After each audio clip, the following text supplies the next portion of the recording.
Had to get practice right away with a short week. Game on Friday, traveling up to Boston. Good week of work, good day of work, I should say. Hoping to get a couple guys back early in the week to tell. Definitely Elijah Royer will be back. Porter looked pretty good today. Leonard Taylor looked pretty good today. Team, we've made it very clear that it is challenging the entire organization to be prepared to the very best of our abilities. Especially a game that's always been a tough game, a hard-fought game against a very physical Boston College team, and looking forward to a great opportunity for the 12th game of the season. That being said, questions please. Mario, it's now that we're getting later in the season, I know it's that time of year where some guys make decisions on whether to enter the NFL draft early. Obviously without being specific on different guys, but what's your process? How do you deal with that as a coach? Honesty and transparency, making sure we gather and provide all information relevant to a draft status, share it with them, with families, so that they can sit down and make the best decision for themselves. But making sure that everything we give them is very accurate, right? It's a very noisy world postseason for these guys. People come at them from all angles. Everybody wants a piece of them and their future earnings and, their trajectory and all that other stuff. And it's important that with everything as it relates to their education, their future life after football, that we're providing them with some really, really good information, accurate information from the right sources. So again, that they can make their best educated decision for their future.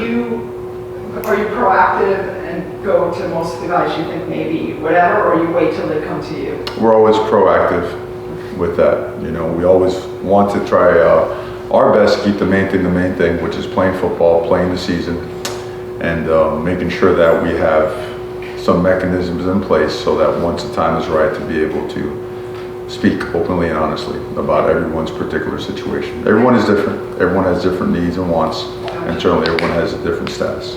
I think that the other thing just that has is kind of a little bit similar, but as far as the bowl game goes, I know in this day and age now some guys say, I'm not playing in the bowl game. Do you have any opinions on that in general for players that skip the bowl game? Opinions in terms of some coaches think you should. I remember Mark Rick thought it would be a good thing to just, you're loyal to your team, you should play the bowl game. Do you have any opinions on that kind of?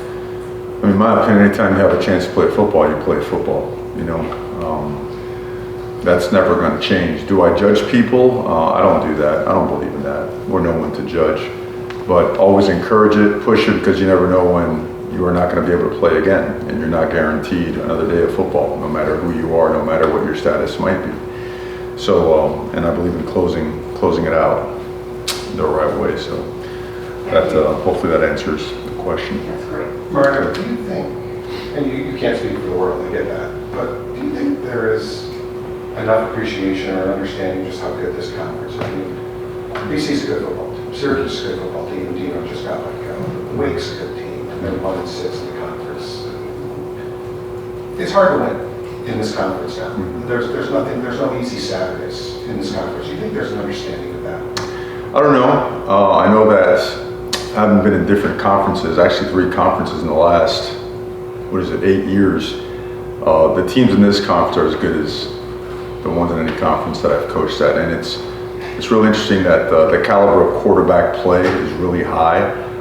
I thought the level of the trench play in this conference is really, really good. Everybody has good 3 techniques. Everybody has good edge rushers. Guys that can play man coverage. The pieces that you look for to establish a team, great running backs. But back to the other part, the pieces that you look for to get teams rolling and give yourself a chance to win football games, just about everybody has them, in some way, shape, or form or the other. Now, some areas on some teams are a little bit more advanced than others. Certainly we're putting our roster together and developing our roster, from within with talent acquisition as best we can. But I think top to bottom, this is an excellent league that can compete with anybody. And I think the record shows that against other conferences. Mario, you mentioned that Elijah looks like he'll be back this week. How much has him being out this year, or for most of the year, affected just using tight ends in the past. Obviously, he's a big threat in the passing game. And you guys have targeted tight ends, not very much this season. Yeah, I mean, he's one of our best players. He really is. And even last year when he was lost, it drastically affected what we do and how we do things. He looked really good today, so we're very excited about his return. Just want to get to Friday and make sure that he's out there and everything goes as planned. He's been through a lot, being nicked up and being legitimately injured a year ago. But no, he's a dynamic football player and a great team leader, great human being as well. So he's been sorely missed, so looking forward to having him back. And Jaleel Skinner, flashed a little bit at times last year, hasn't really been on the field on offense a ton this season. Just what does he need to do to get on the field more, I guess? Approach to the game has to be a lot more diligent. He's a really good young man. He's a talented young man. He could run. He's a little bit thin, but he's working on his body. I think he has a really bright future. Just has to go all in on what it takes to be a great football player at that position. You have to be good at the line of scrimmage, and you have to be good detached. You got to be able to have great balance and body control and track the football, because if you're that size, you want to be able to make contested catches, those big body throws, right? Those back shoulder fades and those, balls where you just jump over people. So we challenge him daily, going to keep challenging daily, because he has to get more out of himself, and we need to get more out of him for him to be a productive player in our system. But he's a good young man. Didn't get a chance to ask you after the game Saturday, but it sort of seemed fitting that at the end it was Restrepo that almost made an impossible play. He was probably told he was too small to play this level of college. He probably was told he's too small to play in high school even, and he had the game of his life in the second to last game of his college career. But what impact is the work ethic that kid has had going to have on the room going forward? When you work hard, hard work works. I think overall as a receiver room, we got to keep pushing. We got to keep grinding. We have developed. We have certainly progressed and advanced. And we need to keep pushing that. We need to keep pushing, working just as hard in the run game as we do in the pass game, because that usually is the difference in explosive runs, right? Getting blocks downfield and whatnot. And so Restrepo definitely had a really good game last game. We want to see more consistency out of the entire receiving core. We want to push them more. Anytime we go over anything of the nature of improving, getting better, something that wasn't so well, we always say the same thing. We're going to work on it together. We're going to get better together, and that's certainly the case for that group. There's potential in there, and we got to get more out of it. And then with that, when you got here, end of 2021, he had only kind of played in mostly like a reserve role. He comes in, he's hurt last year. Now he's approaching 900 yards in the season. It's a chance to get to 1,000. How have you seen him grow over the course of the last 2 years? Just works at it, certainly works at it. That position in this offense, Coach Dawson, in his previous stop, that was the leading receiver in the country, and certainly one of the better players in the NFL, one of the higher draft picks, because you find a way to create matchups, soft spots in the defense, and the ball is designed to go somewhere on every single play, and it's systematic where the ball's out, and there is somewhere to go with it. And if you're very disciplined at that position, the ball's going to find you, more times than not. And so he's made the most of his opportunities.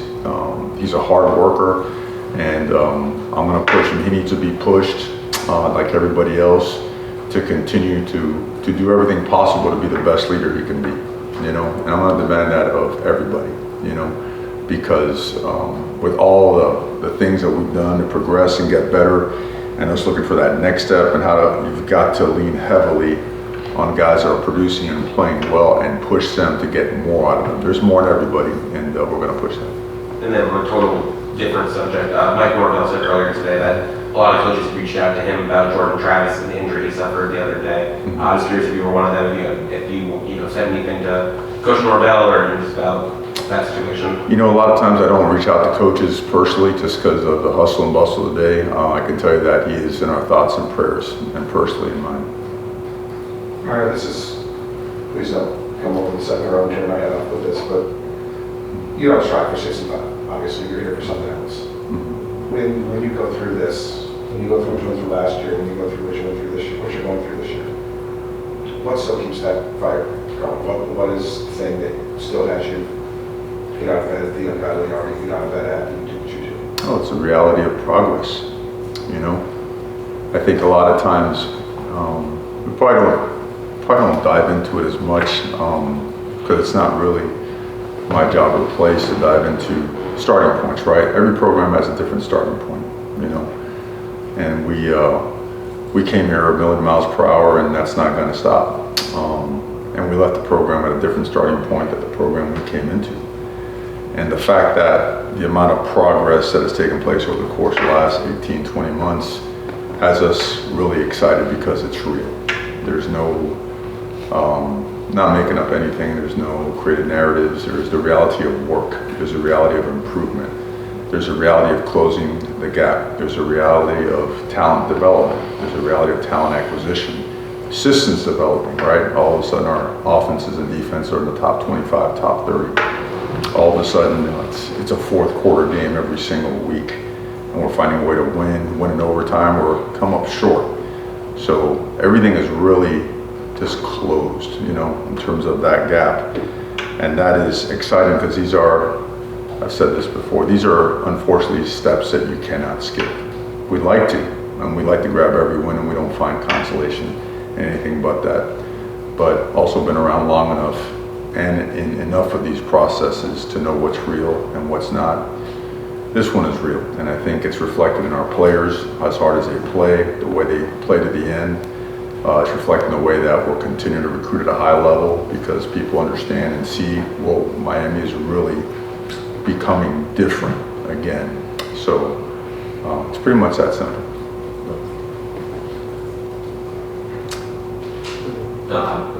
Go ahead. Yeah, okay, sorry. Well, first of all, the weather, this week, I know weather coaches mostly don't like to talk about that, but it is a lot colder in Boston, and a lot of your players who grew up here and aren't used to that. Right. Is there any way you can prepare them for that? Yeah, I mean, we went right at it. I mean, we challenged the entire organization to be better and understand and realize that that's kind of the narrative, right? Guys in South Florida want to hop on a plane and, you know, they don't want to mix it up and slug it out in cold weather on turf, you know? And there's an old saying at a place I worked at, is that there's no such thing as bad weather, only soft people, right? So you have a choice in this thing, right? And at the end of the day, that film is going to show who is a tough, you know, SOB, and who is a real competitor, and who's going to buckle and fold, you know? And we expect a great challenge and nothing but the very best out of Boston College, and we expect nothing but the very best out of ourselves. You know, we've worked hard, we've trained hard, we've had some really good moments, some other disappointing moments. The right guys are going to be on that plane and are going to be on that field on Friday.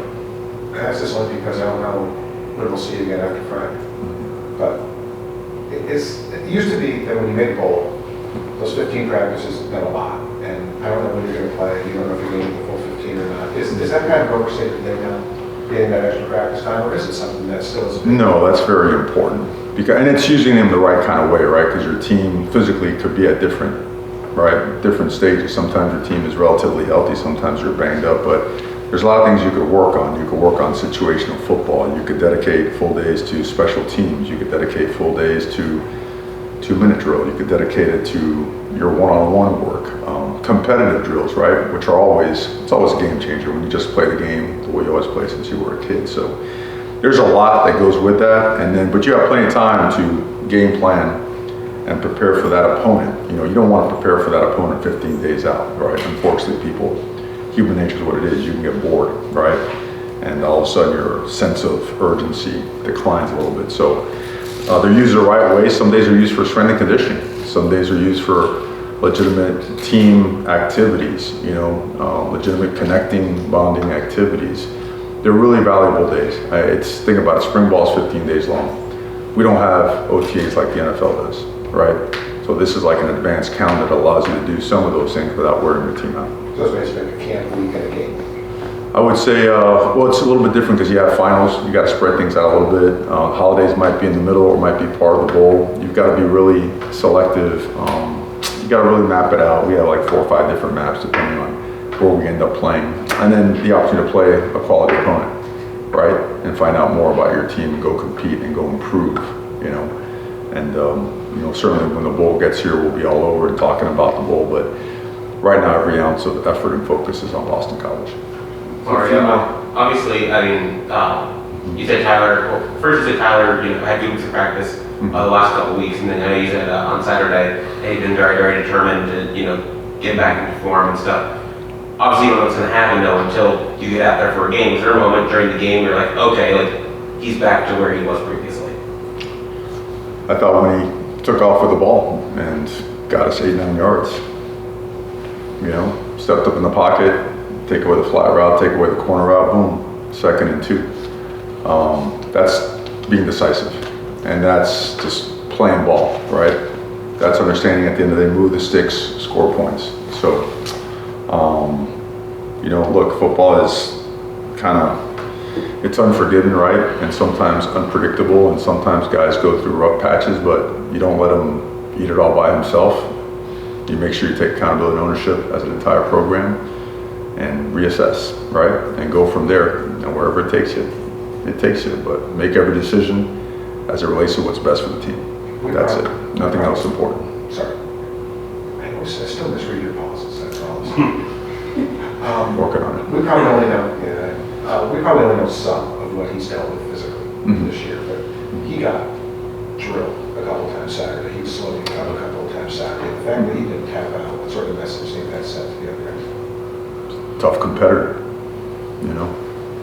Quarterback, again, being a quarterback, you gotta have thick skin. Being a quarterback in Miami, double up, right? It's all good, man. All good.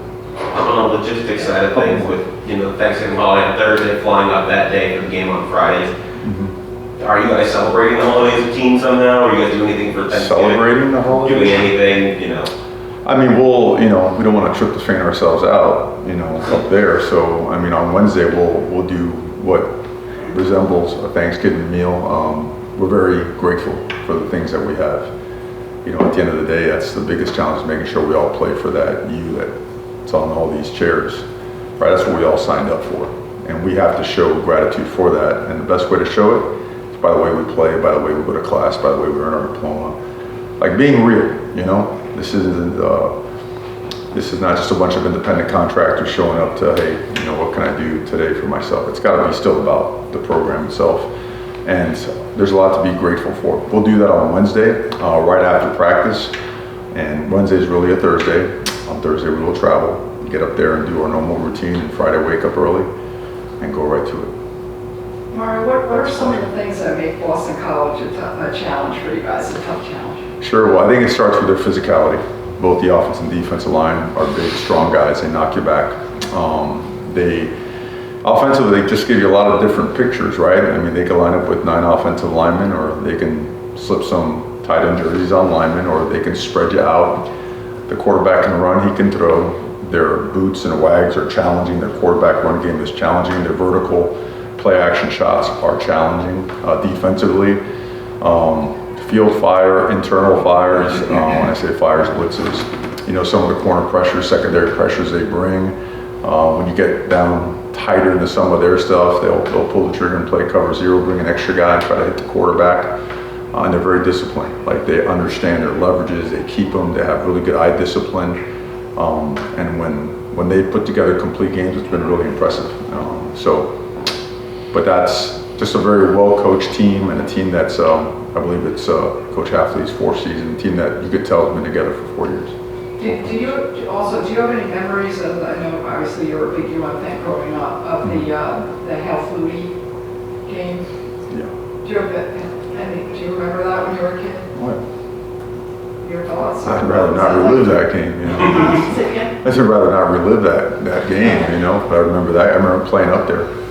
I remember being in a tight game up there, I remember, gosh, you name it. I mean, seemed like every single game with Boston College was always a knockout, drag-out type of game. So why would we expect anything else? Now, our players haven't really had that opportunity to play Boston College, and that's what we have been emphasizing all week long. This is, in essence, this is a rivalry game. Has always been like, all right, the guys up there up north, and the guys from down south, sometimes you got to play in the hot weather when you're used to the cold, and sometimes the vice versa. Well, we're going up there, you know, to their territory, their place. So tremendous amount of respect for them and looking forward to a great game.